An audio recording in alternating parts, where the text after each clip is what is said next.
여러분이 본 드라마나 영화 중에 가장 기억에 남는 악역은 누굽니까?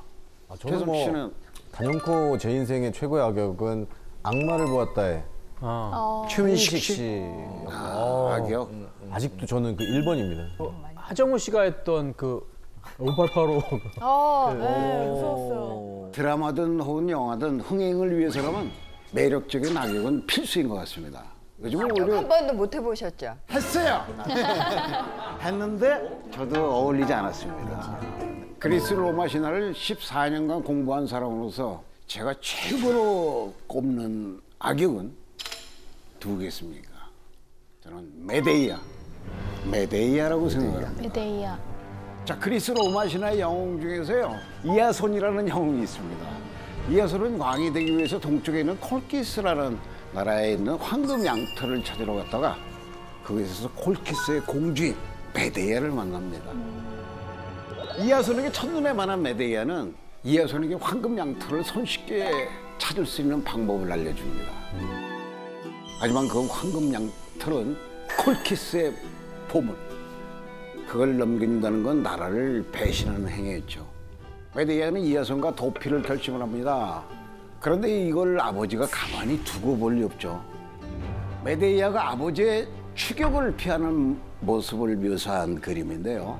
이 그림을 봤을 때 어떤 방법을 사용해가지고 아버지의 추적을 피한 것 같습니까?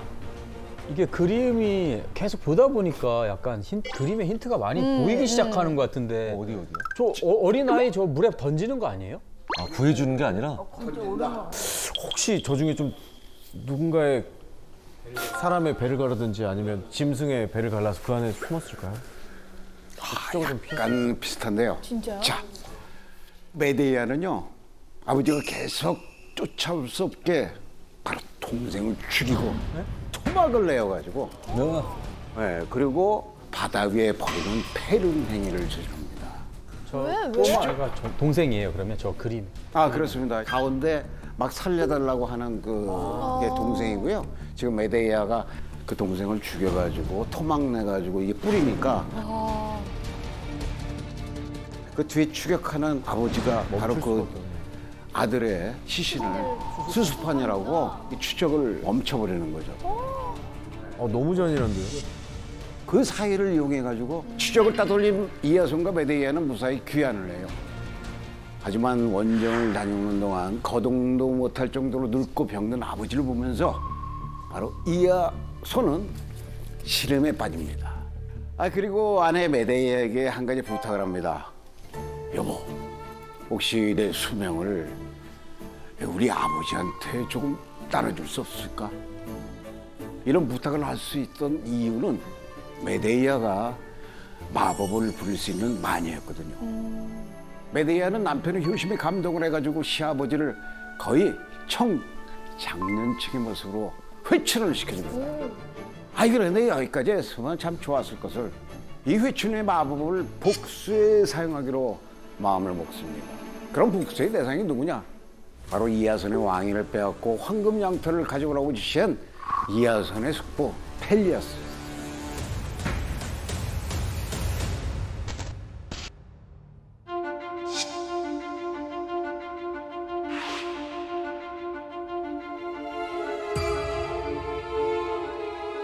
우선 이 펠리아스의 세 딸에게 메데이아가 찾아갑니다. 그리고 은근슬쩍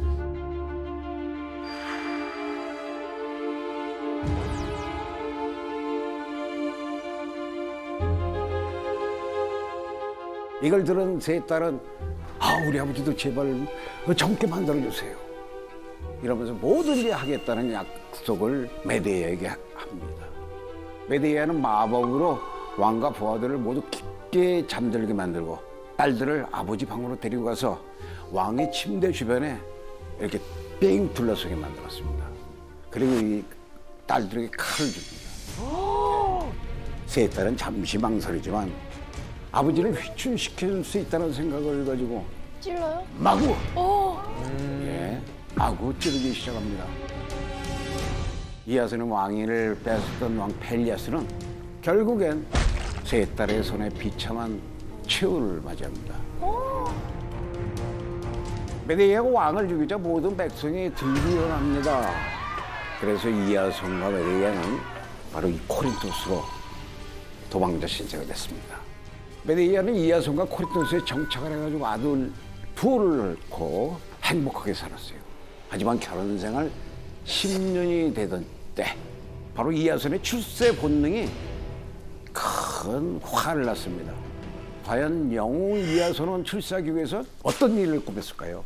뭐 다른 더 집안이 좋은 여자를 뭐 만나든가. 만난다든지. 예. 근데 그거보다 다이렉트인 방법은 내가 되고 싶은 그 나라에 가서 우두머리를 제거하는 게 가장 빠르지 않을까요? 왜냐하면 자체가 일단 영웅 계보에 들어가 있는 분이라서 싸움도 굉장히 잘할 것 같고 이야손이. 자, 메데이아와 이야손이 정착한 코린토스는 크레온이라는 왕이 통치하고 있었습니다. 이 왕에게는요, 외동딸은 있었지만 왕위를 이을 후계자가 없었습니다. 그래서 이미 유부남인 이야손을 자기 딸과 결혼시키고 후계에 물려줄 그런 생각을 합니다. 그건 메데이아. 내가 코린토스. 펜스년에. 이야손은 내가 코린토스 공주 와서 결혼해야 우리 자식도 행복하고 당신도 행복하고 모두가 행복해질 수 있어. 이런 계획을 늘어놓으면서 메데이아와 이혼을 열심히 합니다. 그런데 메데이아가 누굽니까?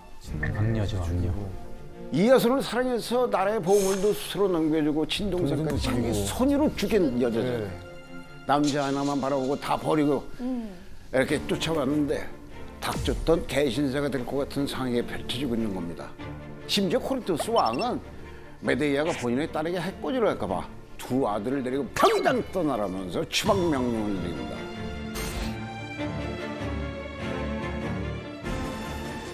여기서 메데이아는 또 한 번의 처절한 복수극을 준비합니다.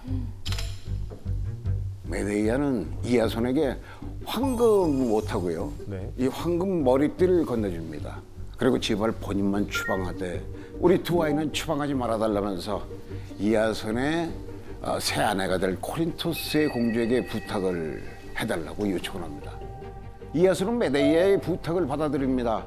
메데이아에게서 받은 황금 머리띠와 황금 옷을 코린토스 공주에게 선물로 줍니다. 뭐 순순히. 그리고 그 공주는 아주 기쁘게 그 선물로 받아들였습니다. 하지만 그 선물은 받아서는 안 됐어요. 옷에는요 마법이 걸려 있었어요. 옷과 머리띠를 입은 공주는 불에 타기 시작합니다.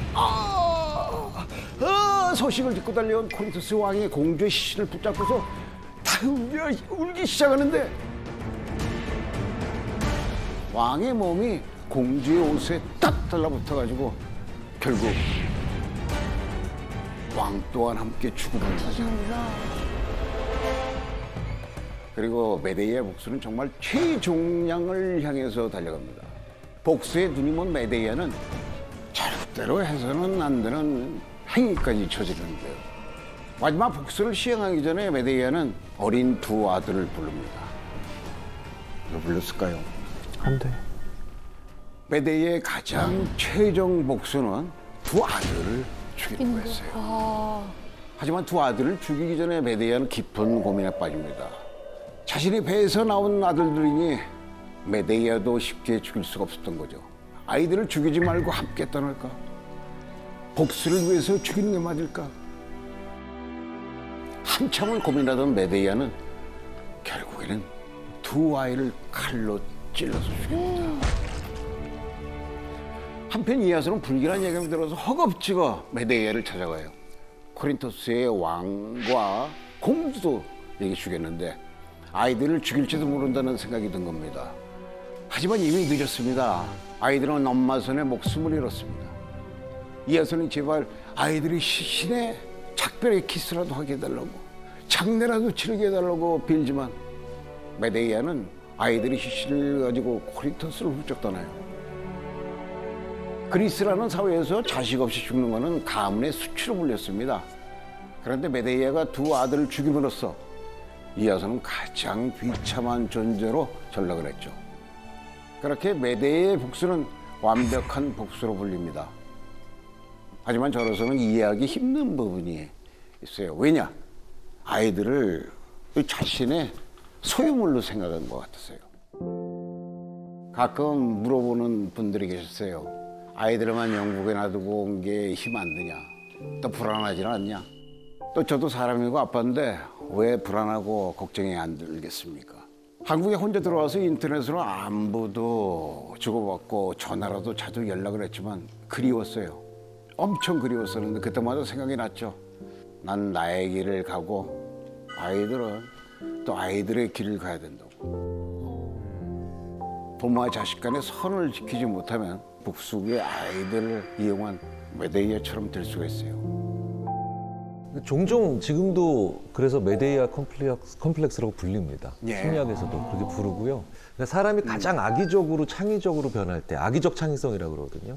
악의적으로 창의적으로 변할 때가 믿었던 사람으로부터 배신을 크게 당했을 텐데 네. 그게 남편이었을 경우에 그게 아이들한테 종종 전이가 되는 경우가 있어서요. 그래서 그렇게 해치지 않는다 손 치더라도 미워하는 남편, 나를 배신했던 남편을 잘 따르는 자식들이 종종 우리는 많이 미워지죠. 네네. 그래서 분명히 자식을 도구화하고 그다음에 이렇게 수단화하는 거는 좀 옛날 방식이긴 하지만 종종 우리 안에도 이런 본능적인 것들이 조금씩 있지 않나 싶어요. 네. 그래서 저도 가끔 보면은 저랑 부부싸움 했을 때 엄마 좋다 그러면 화나죠. 네, 화나는 게 조금씩 찔립니다. 저도 지금 그래가지고. 아, 예. 네.